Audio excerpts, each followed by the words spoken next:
Claraval, en realidad tiene una obra muy extensa, cuya edición, al menos en español, ocupa los 8 volúmenes, pero es alguien que tiene mucho que decir, que tiene que aportar mucha luz, y que además estoy convencido de que es un compañero muy adecuado de camino para cualquier alma humana, creyente o no. Pero en este caso en particular, creo que San Bernardo nos puede dar algunas advertencias que vale la pena tomarse con toda seriedad. Por ejemplo, en un tratado extraordinario que él escribe y que se titula Sobre la consideración, ¿no? Y que de hecho va dirigido o lo escribe dirigiéndolo en particular al Papa Eugenio, Papa en aquellos tiempos del gran San Bernardo. No voy a poder exponer todo el tratado, digo, valdría la pena, pero sí creo que vale la pena detenerse en San Bernardo y sobre todo comenzar por lo siguiente, el hecho de que él, digamos, nos advierte o nos hace una seria advertencia sobre la mala influencia que puede tener sobre nosotros la despreocupación y que ya también otros padres de la iglesia habían catalogado o habían llamado la atención en términos de negligencia. Es decir, la negligencia consiste básicamente en el descuido de lo más importante. Eso es negligencia, o como diría también San Teófanes el Recluso, es la falta de celo por lo que es debido. Eso es negligencia, o sea, es incluso dedicarse a muchas cosas menos a lo que verdaderamente es importante. Y San Bernardo nos recuerda que de manera ordinaria la fuerza de la costumbre lleva a la despreocupación. Repito, ordinariamente la fuerza de la costumbre lleva a la despreocupación. Y eso es a veces lo que también podemos llegar a experimentar en nuestra vida espiritual.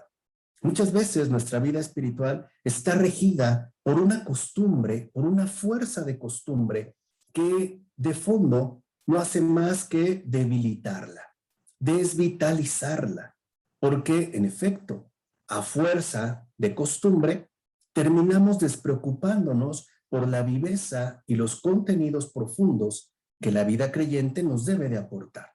En pocas palabras, también ahí está el peligro de la costumbre en cuanto a la fe. De hecho, San Bernardo nos advierte, por ejemplo, que la rutina nos relaja. Y tiene razón. Para una persona, ¿no?, algo que se vuelve rutinario es algo que pierde interés, pierde esa vivacidad originaria, digamos, del acontecimiento inaugural. La rutina, en efecto, nos relaja. Y para muchos de nosotros, probablemente, por ejemplo, la oración se ha vuelto una rutina. Podemos tener un horario fijo para llevar a cabo la oración en la mañana, en la tarde, en la noche, pero lo hacemos de una manera mecánica, de una manera repetitiva, incluso, por decirlo de esta manera, ¿no?, según la fuerza de la costumbre, o para ser más precisos, a fuerza de costumbre. Nada resiste, dice San Bernardo, a la repetición asidua. Y es que en efecto también la vida creyente corre el riesgo de volverse una repetición asidua, una especie, ¿no?, de repetición mecánica que termina ciertamente llevándonos a una inercia estéril.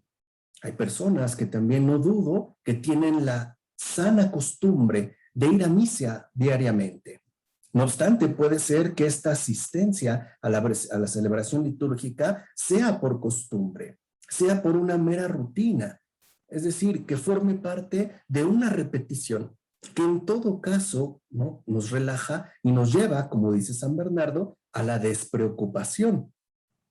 Incluso puede ser que quedemos atrapados en la inercia, ¿no?, fuerte que trae consigo la repetición.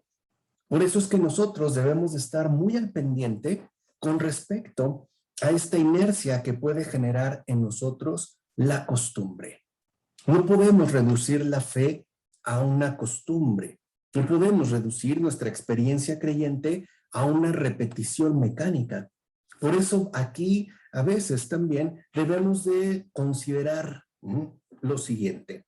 En la propia experiencia de vida creyente también hay que aplicar la variación. ¿A qué me refiero con esto? Que si, por ejemplo, yo acostumbro hacer mi oración en la mañana después de despertarme, pero resulta que de un tiempo para acá me doy cuenta que me quedo dormido o que simple y sencillamente no hay como mucho fruto o no hay como una fruición interior, no hay atención, no obstante, ¿no? Yo sigo empeñado en mantener esta repetición mecánica, tendría que variar.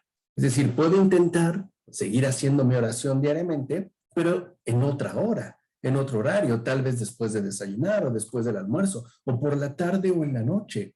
De tal manera que entonces, por ejemplo, la oración no se convierte en mí en una simple costumbre, que no me vea envuelto por una despreocupación. Bueno, ya fui, ya cumplí y listo. Por ejemplo, como ir a misa, incluso de manera meramente dominical, que no sea una repetición estéril, que no sea un mero cumplimiento, que al final nos conduzca a la despreocupación. Por ejemplo, pues voy a misa porque tengo que ir a misa, ¿no? Porque tengo que hacerlo, porque no puedo faltar. No, que no nos dejemos llevar por esta fuerza de la costumbre que de fondo conduce a la despreocupación. No olvidemos que la fe es una realidad viva y por ende también requiere de una constante y frecuente renovación.